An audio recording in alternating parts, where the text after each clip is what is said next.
Good evening, Ram Ram सा। Balaji online classes में आप सभी का हार्दिक स्वागत, अभिनंदन। प्यारे विद्यार्थियों, आज हम हमारा जो विज्ञान का टॉपिक है उसको आगे बढ़ाते हैं। कल हमने रासायनिक अभिक्रिया के प्रकार पढ़ रहे थे और हमने कहा था कि रासायनिक अभिक्रिया के प्रकार में उत्क्रमणीय और अनुत्क्रमणीय अभिक्रिया के प्रकार है, वो हम पढ़ने जा रहे हैं। तो चलिए हम शुरू करते हैं हमारा आज का टॉपिक, अनुत्क्रमणीय अभिक्रिया।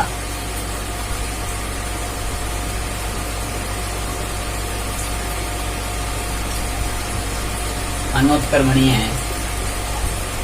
अभिक्रिया, इसकी परिभाषा होती है ऐसी अभिक्रिया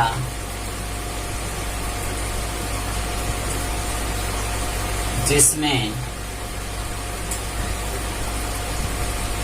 अभिकारक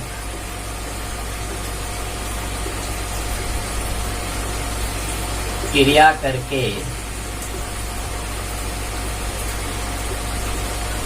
एक नया उत्पाद बनाते हैं। यह अभिक्रिया केवल एक दिशा में ही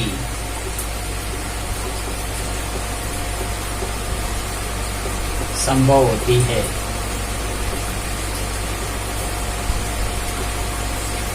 अर्थात अभिकारक से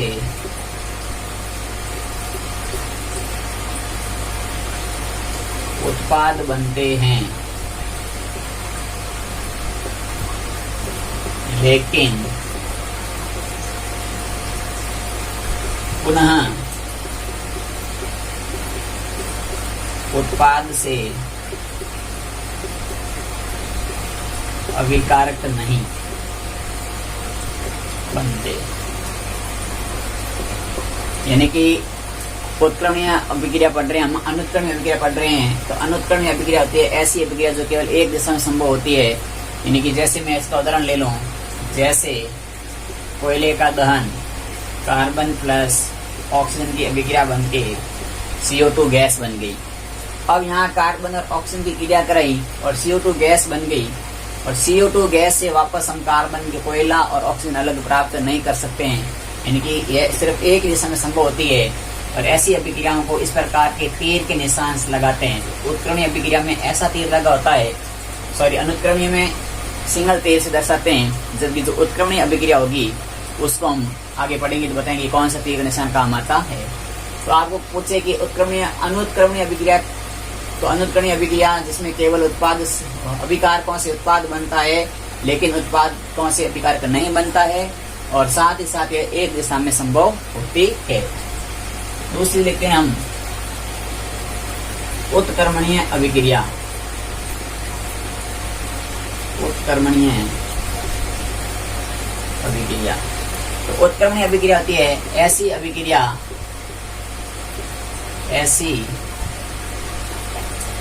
अभिक्रिया जो दोनों दिशाओं में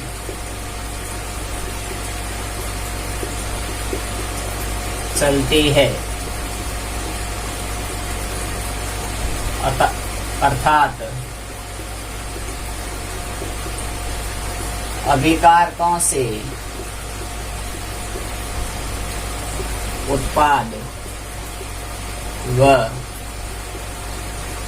उत्पादों से अभिकारकों का निर्माण होता रहता है। इसे इस प्रकार के तीर से दर्शाते हैं। यानी कि जो ये उत्क्रमणीय अभिक्रिया होती है वो दोनों दिशा में संभव होती है कि अभिकारकों से उत्पाद बनते हैं, उत्पादकों से अभिकारक बनते हैं। मतलब एक ही अभिक्रिया में बार बार उत्पाद अभिकारक बनते रहते हैं, इनकी अभिक्रिया कभी भी समाप्त नहीं होती है। अतः यह अभिक्रिया बहुत ही ज्यादा समय बाद यदि संभव हो तो समाप्त, लेकिन लगभग कभी समाप्त नहीं होती, कभी भी पूर्णतः समाप्त, यह अभिक्रिया कभी भी पूर्णतः समाप्त नहीं होती है। तो आपको पूछे कि ऐसी कौन सी अभिक्रिया जो कभी भी पूर्णतः समाप्त नहीं होती है, तो होती है उत्क्रमणीय अभिक्रिया। जैसे आपका इसका उदाहरण लेना चाहें तो उदाहरण के अंदर आप लिख सकते हैं कि रक्त में हीमोग्लोबिन का, रक्त में हीमोग्लोबिन में ऑक्सीजन व CO2 का परिवहन, यानी कि जो हमारा खून होता है, हमारे खून के साथ जब हमारा खून फेफड़ों में, हृदय से होता है, फेफड़ों में आता है, फेफड़ों से ऑक्सीजन गैस लेकर के जाता है और वो हमारे शरीर के प्रत्येक कोशिका तक जाता है, और कोशिकाओं से वापस जो अलग अलग अंग होते हैं, उनके अंगों से जो ऑक्सीजन काम आ जाती है, और वापस जो अशुद्ध रक्त होता है जिसमें कार्बन डाइऑक्साइड घुल जाती है, वो हमारा वापस हृदय के पास आता है। हृदय से फेफड़ों में कार्बन डाइऑक्साइड गैस बाहर निकल जाती है, हम CO2 गैस, इनकी ऑक्सीजन गैस अंदर लेते हैं। तो ये हमारा जो पूरा सिस्टम है शरीर का, इनके खून के साथ में ऑक्सीजन का जाना और कार्बन डाइऑक्साइड गैस का आना, ये दोनों ही विक्रियाएं संभव होती है कि ऑक्सीजन को ले जाती है और कार्बन डाइऑक्साइड को बाहर लाती है। तो ऐसी अभिक्रियाएं जो हमेशा चलती है, यानी कि हमारे शरीर में अभिक्रिया कभी खत्म बंद नहीं होती है, और जिसने हमारे शरीर में बंद हो गई उसने हमारे शरीर की सीधी हम खुद हमारी इनकी डेथ, मृत्यु हो सकती है। तो ऐसी अभिक्रिया होती है उत्क्रमणीय अभिक्रिया। इसके बाद हमारा जो अभिक्रिया का अगला प्रकार है वो है ऑक्सीकरण या अपचयन अभिक्रिया। ऑक्सीकरण या अपचयन अभिक्रिया, तो इसका मैं आपको एक चार्ट बना के समझाता हूँ कि आपको दोनों की तुलना अपने अंतर मिल जाएगा। तो इधर मैं लिखता हूँ ऑक्सीकरण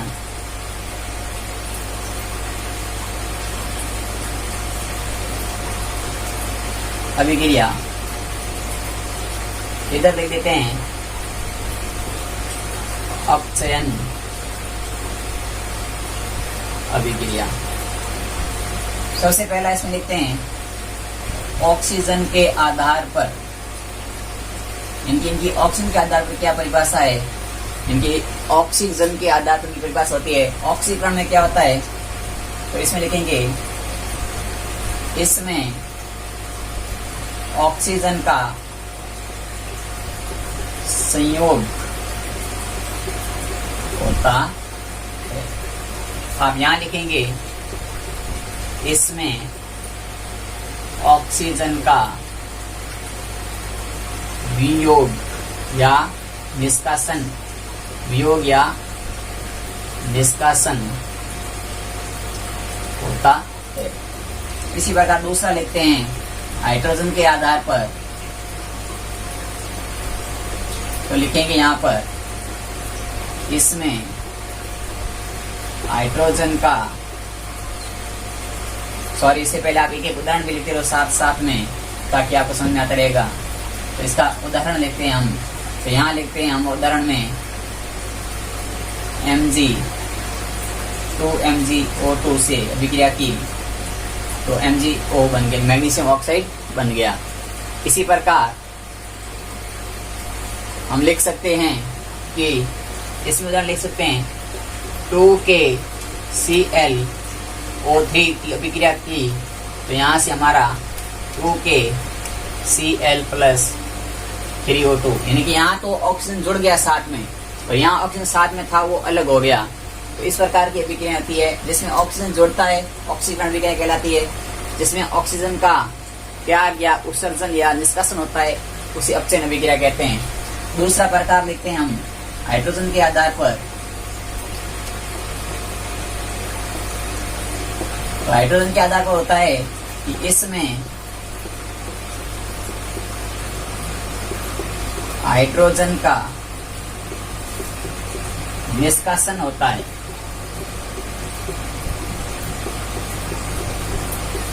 और इसमें लिखेंगे कि इसमें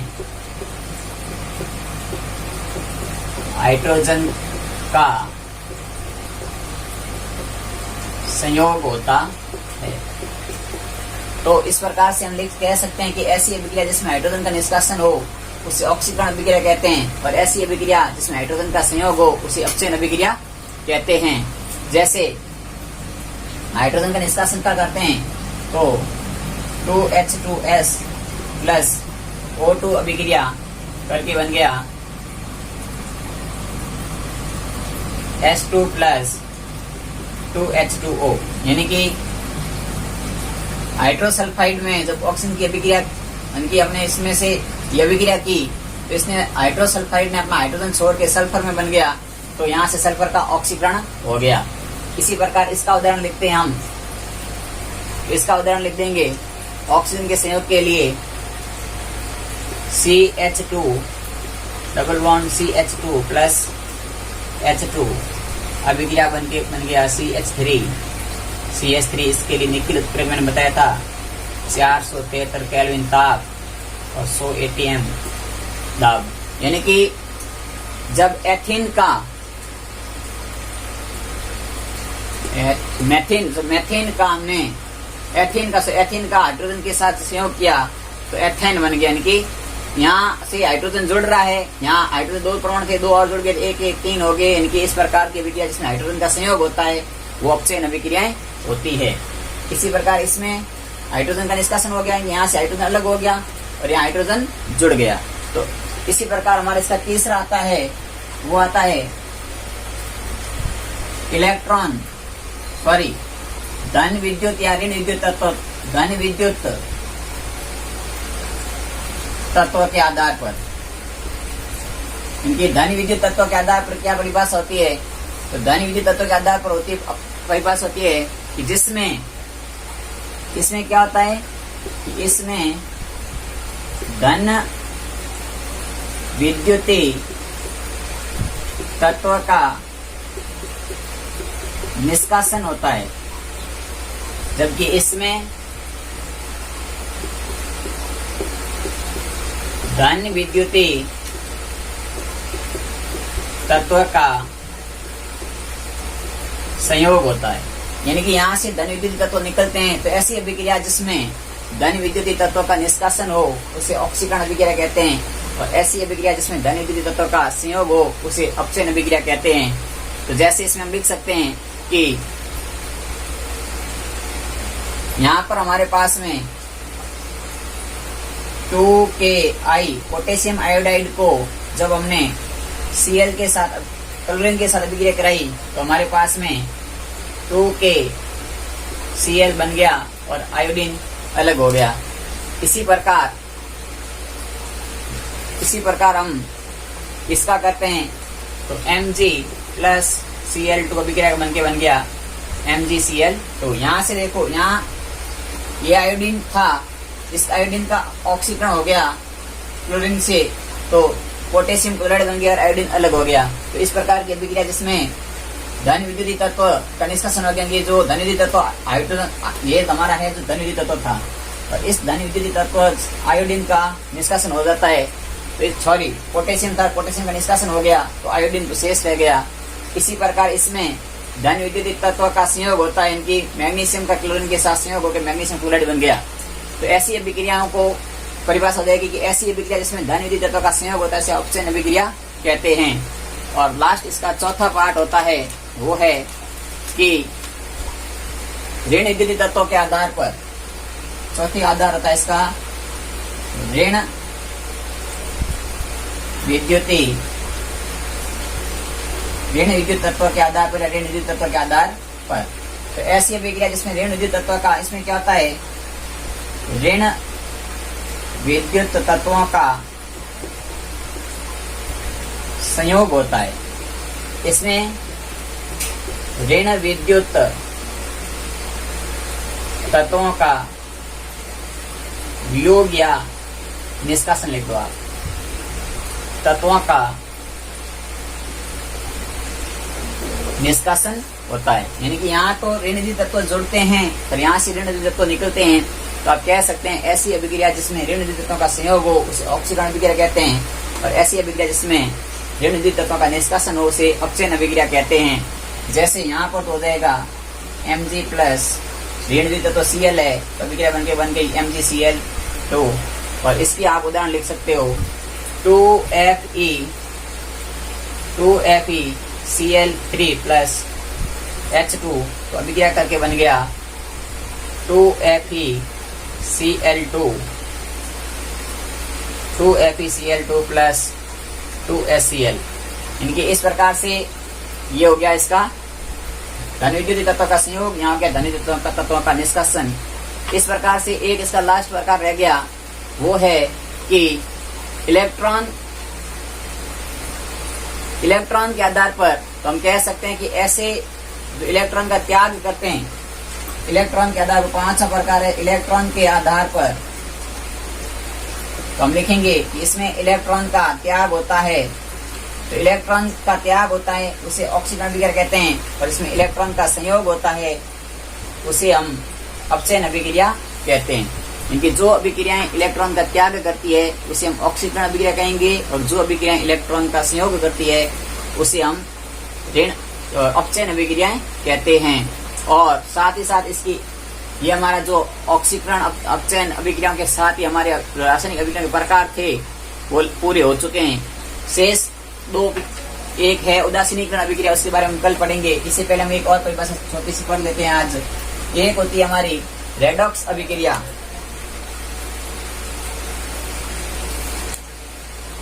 तो ऐसी अभिक्रिया जिसमें एक पदार्थ का अपचयन तथा दूसरे पदार्थ का ऑक्सीकरण हो उसे हम रेडॉक्स अभिक्रिया कहते हैं।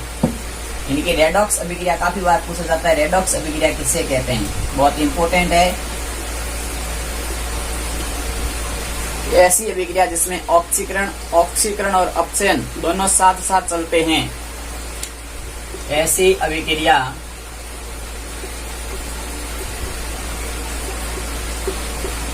जिसमें ऑक्सीकरण व अपचयन दोनों साथ साथ चलती हो उसे रेडॉक्स अभिक्रिया कहते हैं। इनकी ऐसी अभिक्रिया जिसमें ऑक्सीकरण और अपचयन दोनों साथ साथ चलती है उसे हम रेडॉक्स अभिक्रिया कहते हैं। जैसे मैं इसका आपको उदाहरण समझाता हूँ, तो Zn प्लस CuSO4 अभिक्रिया करके बन गया ZnSO4 प्लस Cu। यहाँ से Zn के साथ O का योग होता है, ये हो गई आपकी ऑक्सीकरण, क्योंकि आपको पता है यहाँ Zn अकेला था और यहाँ ऑक्सीजन साथ में आ गया तो ऑक्सीकरण हो गई, और यहाँ से कॉपर के साथ से ऑक्सीजन निकल जाता है तो यहाँ की हो गई अपचयन। यहाँ ऑक्सीजन था साथ में ये और यहाँ नहीं है, ये होगी अपचयन। तो इस प्रकार अभिक्रियाएं होती है जिसमें ऑक्सीजन अपचयन दोनों साथ साथ हो उसे हम रेडॉक्स अभिक्रिया कहते हैं। और एक होते हैं ऑक्सीकारक, तो ऑक्सीकारक किसे कहते हैं, तो ऑक्सीकारक की परिभाषा होती है ऑक्सीकारक, तो ऑक्सीकारक की परिभाषा होती है वो होती है आपकी इलेक्ट्रॉन ग्राही। ऐसे अभिकारक जो इलेक्ट्रॉन ग्राही हो उसे ऑक्सीकारक कहते हैं। और एक होते हैं अपचायक होते हैं जो इलेक्ट्रॉन दाता होते हैं उन्हें अपचायक कहते हैं। तो ये आपको ध्यान में रखना है कि ऑक्सीकारक कैसे होते हैं, इलेक्ट्रॉन ग्राही होते हैं, अपचायक कैसे होते हैं, इलेक्ट्रॉन दाता होते हैं।